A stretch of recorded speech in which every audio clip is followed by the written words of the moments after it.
So in less than 90 minutes, Facebook's oversight board will determine if former President Trump deserves a second chance on the social media platform.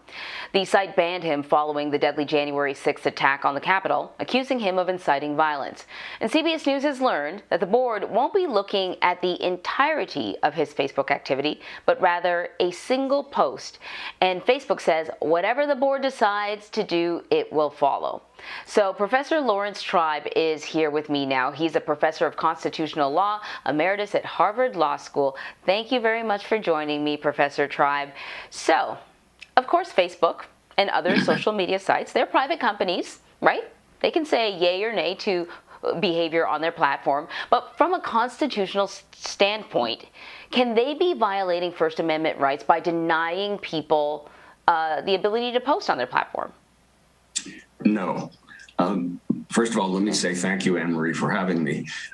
It's a complete myth to think that anyone has a First Amendment right to have a voice on a privately owned platform. I don't have a First Amendment right to be on Twitter or on Facebook or, for that matter, on CBS. If you were to decide that I'm going to propagate lies, and especially if I had some power the way Donald Trump did, that I was going to foment an insurrection, you would certainly have the authority to deny me a voice, a platform. And when Facebook says, well, we're going to do whatever this oversight board, which they misleadingly call a Supreme Court, tells us to do, that is just performance art. It would be like Big Pharma saying, we're not going to be regulated by the FDA or the Centers for Disease Control. Oh, no, we're going to outsource our morals to a Supreme Court of vaccines, and we will do whatever they tell us to do.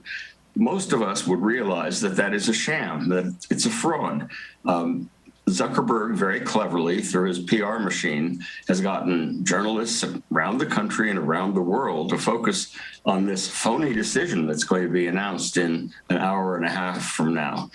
Whatever they announce, it doesn't really change the fact that this platform has algorithms that facilitate the propagation of reckless and dangerous speech that isn't protected by the First Amendment in any event, but certainly there's no First Amendment right to foment insurrection on a privately owned platform. That's nonsense. I want to talk a little bit more about what you just said, but I want to address this idea that the board is actually only looking at a single post. And actually, it sort of speaks to your skepticism about the board, because the thing about the board is that it is financed by Facebook, and Facebook has sort of defined its parameters. And I don't know if the board members made the decision just to focus on the one tweet, but this is, or sort of the one posting, not a tweet, we're talking about Facebook, but this is it right here, right? These are the things and events that happen when a sacred landslide election victory is so unceremoniously, viciously stripped away from great patriots who have been badly, unfairly treated for so long. Go home with love, in peace, remember this day forever. So that is the post that got him in trouble with Facebook. But I was sort of shocked that they were only looking at one post, because to say that this is the post that they believe incited violence, I think is only sort of a tiny, tiny part of the story. You know, the president had posted over and over again warning that the election was going to be stolen before the first vote was cast. How does this narrow focus, how do you expect this narrow focus, just one post, how do you expect it to impact the board's decision? Well, it certainly, as you point out, shows how phony the process is. Nobody in their right mind would look at somebody who has been fomenting violence and calling people to Washington and claiming the election was stolen and saying that the whole election is a fraud and encouraging people to be violent. Nobody in their right mind would look at just this one post out of context to ask whether this person has violated the terms of use of this platform.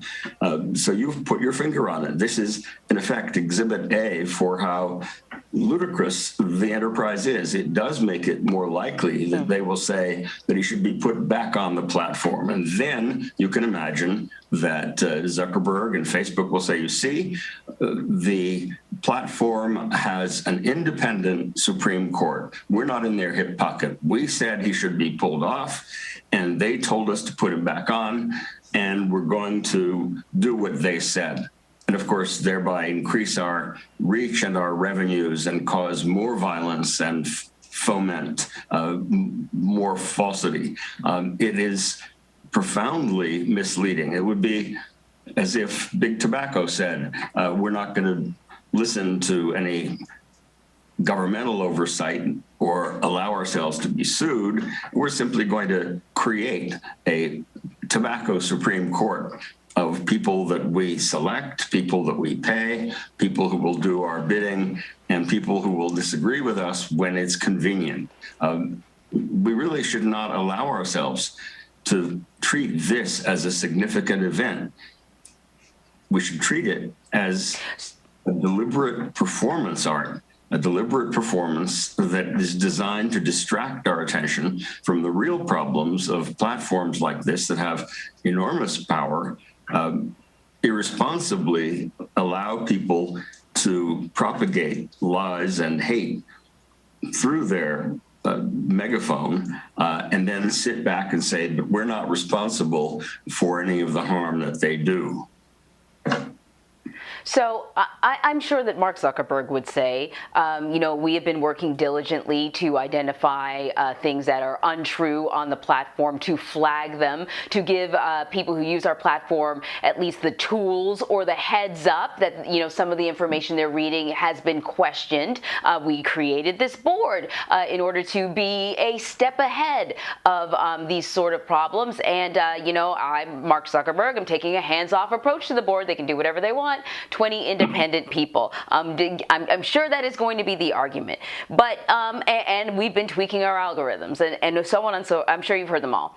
But it does, bring us back around to the fact that there is still a tremendous amount of misinformation on many of these platforms.